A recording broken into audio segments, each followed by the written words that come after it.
আপনারা জানেন যে এই ক্ষেতে ধান ছিল, তো ধান কাইটা নেওয়ার পরে ধানের যে এরকম নাড়া আছে, এই যে এরকম এই নাড়া কাইটা নেওয়ার পরে ধান ক্ষেতের নাড়া কাইটা নেওয়ার পরে এখন পুনরায় আমরা এই ক্ষেতে লাগাইতেছি এখন রসুন।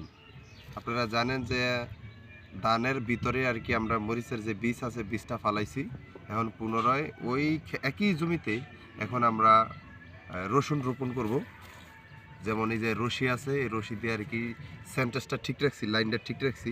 এখন পুনরায় আমরা এখানে রসুন লাগাইবো। আর যেইখানে আমরা রসুনটা লাগাইতেছি, যেই ক্ষেতটা, এই ক্ষেতটা কিন্তু আপনার একবারে নরম মাটি, একবারে এঁটেল নরম মাটি। এই মাটির ভিতর জাস্ট এতটুক পরিসরে আমরা মাটিতে আর কি রসুনটা জাস্ট একটু ঢুকাই দিব।